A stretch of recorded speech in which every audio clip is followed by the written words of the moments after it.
কেন্দ্রে থাকলে কিন্তু দেখো আমার এখানে কিন্তু কোন সূত্র কাজ করে আমি দেখি 1 নাম্বার 2 নাম্বার সূত্র কাজ করে কিনা। তো এই হলো আমার এবি লক্ষ্যবস্তু, প্রধান অক্ষের সমান্তরাল আবদ্ধ রশ্মি। 1 নাম্বার সূত্র সব সময় আসবে, 1 নাম্বার সব সময় আসবে এই যে অবতল দর্পণের বেলায়।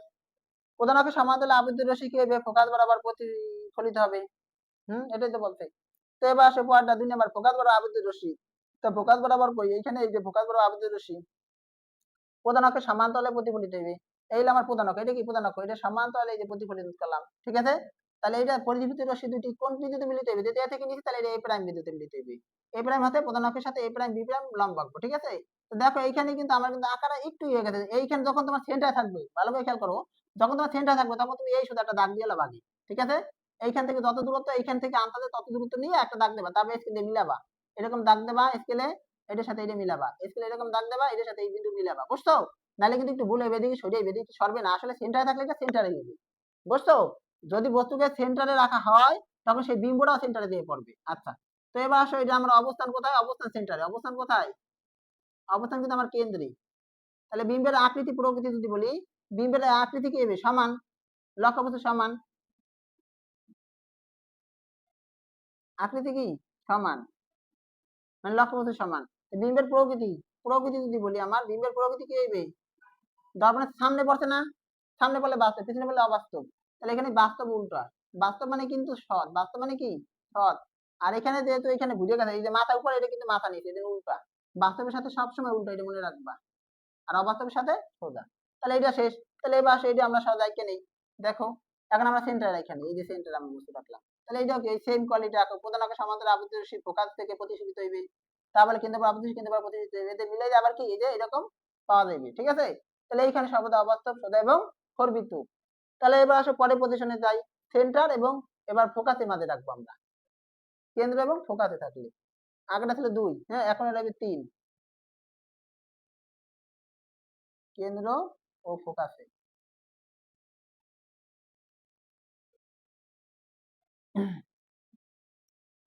তাহলে আমি এখানে দর্পণ আঁকলাম, এই যে আমার কেন্দ্র, এই হলো কেন্দ্র, আর হলো আমার এই যে ফোকাস, ঠিক আছে, আর হলো মেরু। কেন্দ্র এবং ফোকাসের মাঝে যখন বলতে তখন আমরা এখানে যে কোনো জায়গায় দিতে পারি, এখানে দিতে পারো, এখানে দিতে পারো। এই দিলাম আমার এবি লক্ষ্যবস্তু।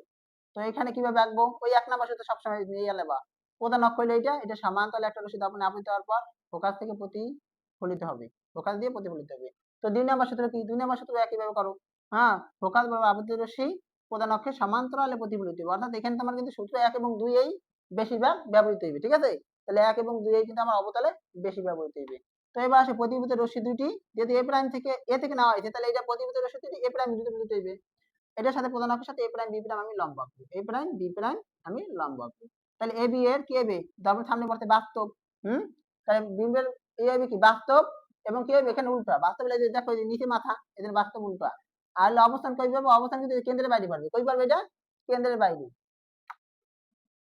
কেন্দ্রের বাইরে, ঠিক আছে, কেন্দ্রের বাইরে। আর আকৃতি কিরকম হবে, দেখো এটার আকৃতি ছোট, এটা আকৃতি কি বড়, দেখতে বোঝা যায়, তার মানে কি হবে বিবর্ধিত, কি বিবর্ধিত, এটা তোমরা আঁকলেই বুঝতে পারবা, ঠিক আছে। বিবর্ধিত মানে কিন্তু বড়, বিবর্ধিত মানে কি বড়। তো এবার আসো এটার জন্য আমরা আঁকি, কেন্দ্র এবং ফোকাসের মাঝে যদি থাকে, এটা সেন্টার, কেন্দ্র এবং ফোকাস মনে করলাম এই, ঠিক আছে। তাহলে আমি এই রেখাটা খালি মুছে দিলেই তো হইছে। তাহলে এই হলো আমার লক্ষ্যবস্তু এ বি। দেখো এই যে কেন্দ্র বরাবর আবৃত রশ্মি, এই যে কেন্দ্র আবৃত রশ্মি কেন্দ্র বরাবর প্রতিফলিত হইবে, এইখানে কি হবে, এই যে বস্তু ছোট দেখাইবে, ঠিক আছে। তো এইখানে সর্বদা এই যে অবাস্তব, সোজা এবং খর্বিত। তো এবার আসো আমরা আরেকটা পজিশনের জন্য যাই।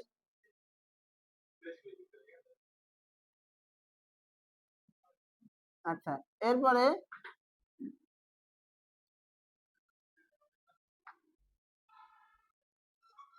আমার পজিশনটা হলো পরে ফোকাসে, হ্যাঁ, ফোকাস, ফোকাসে থাকে। আমরা এখানে দর্পণ নেই, তাহলে এই মনে করলাম আমার এই দর্পণ গোলকটার কেন্দ্র হলো এখানে, ফোকাস হলো এইখানে, এখানে আমার মেরু, ঠিক আছে, পি। বস্তু আছে কই, ফোকাসে, তাহলে এ হলো এ বি আমার লক্ষ্য ফোকাসে আছে। তো এটা কিভাবে আঁকবো আমরা, দেখো প্রধান অক্ষের সমান্তরালে আবদ্ধ রশ্মি কি হবে, ফোকাস বরাবর প্রতিফলিত হইবে, ঠিক আছে। এখন 2 নম্বর সূত্রতে এটা ছাড়াই দিতে পারবে না, কেন, কারণ ফোকাস বরাবর আবদ্ধ রশ্মি প্রধান অক্ষের সমান্তরালে প্রতিফলিত হইবে। ফোকাস বরাবর এখানে আমাদের দর্পণ নাই, হ্যাঁ, তুমি এইখানে দর্পণ নিয়েও করতে পারবে না, ঠিক আছে। তাহলে এইটা জন্য তোমার তখন যখন বস্তু, তার মধ্যে তোমরা মনে রাখো, যখন বস্তু ফোকাসে থাকবে তখন সূত্র হইবে 1 এবং 3, মানে কেন্দ্র বরাবর আপতিত রশ্মি, এই যে আমার কেন্দ্র আছে না, কেন্দ্র বরাবর এই মাথা আপতিত রশ্মি, এটা কেন্দ্র বরাবরই প্রতিফলিত হইবে, মানে এটা যে পথে আপতিত হইছে এটা একই পথে প্রতিফলিত হবে। তো প্রতিফলিত রশ্মি দুটি আমার কি এখানে পিছন দিকে মিলাও, এরা কি হবে এখন, এটা সামনের দিকে মিলতে পারে, এটা সমান্তরাল চিহ্ন, বুঝছো, সামনের দিকে মিলতে পারে, আবার এরা পিছনের দিকে মিলতে পারে, মানে পিছন দিকে মিলতে পারে অথবা এখানে সামনের দিকেও মিলতে পারে, ঠিক আছে। এই জন্য এখানে থাকলে কি হয়, বস্তুর দুই ধরনেরই হয়, পিছনে পড়লে অবাস্তব এবং সোজা এবং বিবর্ধিত, সামনে পড়লে বাস্তব সোজা এবং বিবর্ধিত, মানে বিবর্ধিত হইবে, পিছনে পড়লে অবাস্তব অবাস্তবের সাথে সোজা, সামনে পড়লে বাস্তব বাস্তবের সাথে উল্টা, আর বিবর্ধিত দুই জায়গায় হইবে। আশা করি তোমরা বুঝতে পারছো। এবার আসো পরেরটা যাই, ফোকাস এবং মেরুর মধ্যে থাকে। তো এইটাও একই চিত্র, যারা আমি আঁকলাম না, এখানে তুমি আঁকলে কি ওই একই ধরনের চিত্র হইবে, ফোকাস ও মেরুর মধ্যে থাকলে, তাই না বলেছেন, ফোকাস ও মেরুর মধ্যে থাকলে।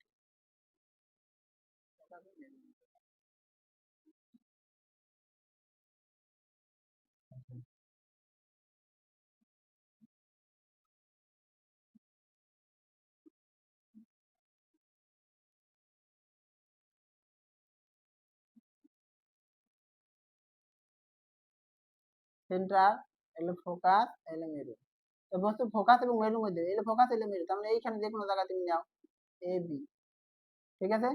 তো প্রধান অক্ষের সমান্তরাল আপতিত রশ্মি কি হবে, ফোকাস দিয়ে প্রতিফলিত হইবে, ফোকাস বরাবর আপতিত রশ্মি, ফোকাস বরাবর এদিকে তো দর্পণ নাই, তাহলে তুমি এদিকে যাও, ফোকাস বরাবর আপতিত রশ্মি প্রধান অক্ষের সমান্তরালে প্রতিফলিত হইবে।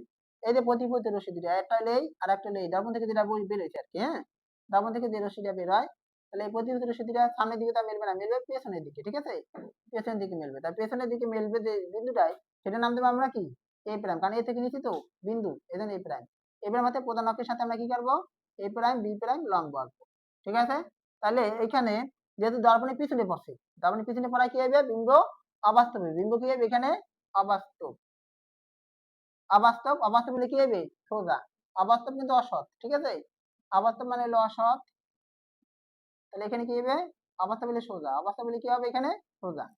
আর অবস্থান কই পারবে, অবস্থান কিন্তু দর্পণের পেছনে পারবে, বিম্বের অবস্থান কই পারবে, অবস্থান দর্পণের পেছনে, দর্পণের পেছনে, ঠিক আছে। আর এখানে বিম্বের যে আকৃতি, সেই বিম্বের আকৃতি কি হবে দেখো, এই যে এইটাতে যেটা বড় দেখায় তার মানে বিবর্ধিত, আকৃতি কি হবে, বিবর্ধিত। আশা করি তোমরা বুঝতে পারছো, এবং দর্পণের যে কোনো ধরনের চিত্র আসলে তোমরা সেগুলো নিজেরাই পারবা, ঠিক আছে।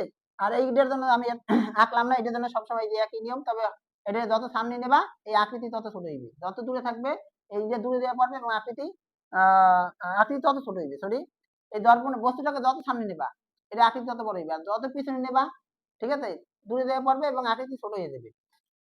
তো বিম্বের দূরত্ব এটা আমরা কিভাবে বের করবো দেখো, বিম্বের দূরত্ব মানে কি ভাইয়া, বিম্বের দূরত্ব কিন্তু ভি, ভি সমান সমান কত, তো তোমার এখানে দিচ্ছে লক্ষ্যবস্তু দূরত্ব কত, লক্ষ্যবস্তু দূরত্ব হলো আমার এই যে এপি, এপি, এপি সমান সমান 20, লক্ষ্যবস্তু দূরত্ব হলো ইউ সমান সমান কত, এখানে আমার 20 সেন্টিমিটার, মানে এপি সমান সমান ইউ সমান সমান 20, লক্ষ্যবস্তু দূরত্ব হলো ইউ।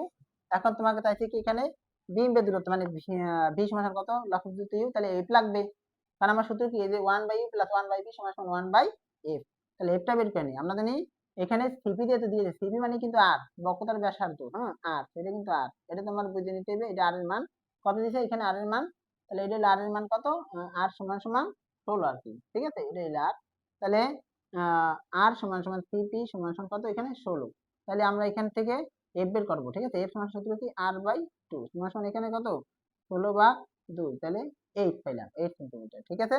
তো এখন আমরা সেই সূত্র খাটাবো, সেই সূত্র থেকে আমরা ভি বের করবো, তাহলে 1/u + 1/v সমান সমান 1/f, তাহলে 1/v সমান সমান 1/f - 1/u, 1/f এর মান কত, দেখো এর মান কত 8 - 1/u এর মান কত, কি হলো লক্ষ্যবস্তু সেটা কত 20, ঠিক আছে। আচ্ছা দেখো এখানে তুমি এখানে ক্যালকুলেশন করতে হবে, এখানে এটা 40 আসে লসাগু, 8 আর 20 এর, আর তোমরা এগুলো ক্যালকুলেশন করবে একসাথে করবা, ঠিক আছে, আর যারা এই লসাগু বসাগু পারবে না, যেহেতু এখানে ভগ্নাংশের বিয়োগ, তাহলে করতে হবে লসাগু। তো তোমরা ক্যালকুলেশন করবা 1/8 কত আসে সেটা নামাবা, 1/20 কত সেটা নামাবা, তারপর সেটা পরবর্তীতে উল্টে দেবা, কারণ এই জায়গায় কিন্তু 1/20 সেটা আবার উল্টাই দিতে হইবে, তাহলে 5 5 × 5 মাইনাস 20 × 2, তাহলে কত এখানে 3/40, আচ্ছা 3/40, তাহলে ভি ইকুয়াল টু, যে উল্টাই দিলাম, এই পাশেও উল্টাই দিলাম, এই ডান পাশে উল্টাই দিলাম, তাহলে এখানে কত হবে 40/3। ঠিক আছে, 3 ষোলো 8 আছে, 3 14 42, 3 13 39, 13 10, 3 3 9, 3 3 এত সেন্টিমিটার। তাহলে এই আমার এই গ নাম্বারের উত্তর এইটা। ঠিক আছে, তো এখন আসো যদি বলে বিবর্ধন কত, তুমি এই এম পাই ভি পাইলেই তুমি বিবর্ধনে বের করতে পারো। বিবর্ধনের সূত্র কি, এম সমান সমান এই যে এই সূত্র ভি বাই ইউ, যেহেতু ভি বের করতে আবার ইউ আছে, এম সমান সমান কি হবে, এই যে মাইনাস ভি বাই ইউ, তো সমাধান চিহ্ন মাইনাসটা প্লাস বানাই যায়। তাহলে তুমি এখানে 13.33 ভাগের লক্ষ্যবস্তু দূরত্ব কত, এই যে লক্ষ্যবস্তু দূরত্ব এই যে 20। ঠিক আছে, এটা 20 দিয়ে দেবা, তুমি এখানে অ্যান্সার পাবা। তারপর বিম্বের দৈর্ঘ্য যদি বের করতে বলে, সেটা ওই যে বিবর্ধন যেটা পাইছে না, বিবর্ধনের মান, হ্যাঁ সেটা ইকুয়াল টু, ধরো এখানে বিবর্ধনের মান পাইছে কত, যেহেতু এখানে ভাগ করলে 0 পয়েন্ট সামথিং হবে, 0.5 পেয়েছে। ঠিক আছে, তাহলে এখানে বিম্বের দৈর্ঘ্য হইবে এম সমান সমান এল প্রাইম ভাগ এল, এই যে 0.5 সমান সমান, তুমি বের করবা কি, এই যে বিম্বের দৈর্ঘ্য মানে এল, বিম্বের মানে কি, সরি এল প্রাইম, বিম্বের দৈর্ঘ্য মানে কি এল প্রাইম বের করবা, আর এল এর মান তো দিয়ে দিছি, এই যে এল এর মান 10। ঠিক আছে, তো তুমি এটা কেন কিনে গুণ করো, হ্যাঁ, তাই এল প্রাইম ইকুয়াল টু, তাহলে কত হয় 0.5 গুণ 10, তাহলে 5। আশা করি তোমার এই যে 3 ধরনের প্রশ্নের উত্তর তোমরা পাইছো। এবার আমরা এটা চিত্র অঙ্কনের নিয়ম অলরেডি শিখাই দিই, তাহলে তোমাদের এই অধ্যায় শেষ। তো ভাইয়া দেখো, এটা চিত্র অঙ্কনের আমরা চিত্রটা অঙ্কন করে নেই। তো এখানে ধরো আমার এ, এটা ধরো আমরা বি। ঠিক আছে, বা এখানে এ থাকলে সমস্যা নাই, এখানে তুমি তাহলে বি ধরো। প্রধান অক্ষে সমান্তরাল আবদ্ধ শিখিয়ে ভাইয়া ফোকাস দিয়ে প্রতিফলিত হবে। ঠিক আছে, দ্বিতীয় সূত্র এটা উল্টা, ফোকাস বরাবর আপতিত রশ্মি প্রধান অক্ষে সমান্তরালে প্রতিফলিত হইবে। প্রতিফলিত রশ্মি দুটি যে বিন্দু মিলিত হবে সেটার নাম দেবো কি, যেহেতু বি বিন্দু থেকে নিতে, এটা হবে বি প্রাইম। বি প্রাইম হাতে এই যে প্রধান অক্ষের উপর আমি এ প্রাইম বি প্রাইম লম্ব আঁকবো। ঠিক আছে, এ প্রাইম বি প্রাইম লম্ব আঁকলাম। তাহলে কি হইবে এখানে, এ বি এর যেহেতু দর্পণের সামনে পড়ছে, বাস্তব হইবে, বাস্তব এবং উল্টা, যেহেতু উপরে মাথা, নিচে মাথা, বাস্তব উল্টা, এবং এখানে কি হবে, এখানে যেহেতু ছোট হইবে, দূরে থাকলে ছোট হয়, তাহলে এই জন্য আমরা বলবো খর্বিত, বাস্তব হলো খর্বিত বিম্ব হইবে আমার এ প্রাইম বি প্রাইম। তাহলে বিম্বের বিম্বের হ্যাঁ অবস্থান, অবস্থান, বিম্বের আকৃতি, বিম্বের প্রকৃতি। দেখো বিম্বের অবস্থান কই পড়ছে, সেন্টার এবং ফোকাসের মধ্যে নাকি, তাহলে কেন্দ্র ও ফোকাসের মাঝে, কেন্দ্র ও ফোকাসের মাঝে, ফোকাসের মাঝে। ঠিক আছে, আচ্ছা এবার বিম্বের আকৃতি কি হবে, দেখো আকৃতিতে কি হবে, যেহেতু দূরে ছিল বস্তু, এই যে বস্তু দূরে পড়ছে ধারে, তাহলে এটা কি হবে খর্বিত বা ছোট, খর্বিত মানে কিন্তু এখানে আমার এখানে ছোট, ছোট।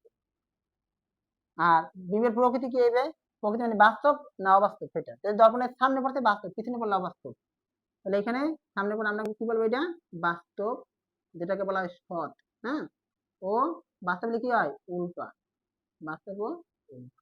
ঠিক আছে ভাইয়া, আর আরেকটা কথা মনে রাখো, এখানে যে অবতল দর্পণে বস্তু যখন মেরু এবং ফোকাসের মাঝে থাকে তখন সর্বদা অবাস্তব, ফোকাসের বাইরে থাকলে সর্বদা বাস্তব। ঠিক আছে, আর যদি ফোকাসে থাকে তাহলে দুইটা পজিশন সৃষ্টি হয়, সমান্তরাল ভাবে সৃষ্টি হয়। তো তাহলে একটা হলো বাস্তব, বাস্তব এবং কি হবে এখানে অত্যন্ত বিবর্ধিত, হ্যাঁ, আর এখানে যদি দর্পণের পিছনে পড়ে তখন হবে কি অবাস্তব এবং অত্যন্ত বিবর্ধিত, মানে এখানে সমান্তরাল চিহ্ন হয় একটা, এখন কোন দিকে মেলবে সেটা বলা যাবে না, আসলে শিওরলি বলা যায় না, এই জন্য যদি পিছনে মেলে তাহলে বলবো কি অবাস্তব, দর্পণের পিছনে হয় অবাস্তব এবং অত্যন্ত বিবর্ধিত, আর অবাস্তব বলে তো তোমরা জানো সোজা, অবাস্তব সোজা অত্যন্ত বিবর্ধিত, আর যদি সামনে পড়ে তাহলে বাস্তব উল্টা এবং অত্যন্ত বিবর্ধিত। তো thanks for watching my video, সকলে ভালো থেকো সুস্থ থেকো, সকলের জন্য শুভকামনা রইল, দেখা হবে আবার নতুন ক্লাস নিয়ে।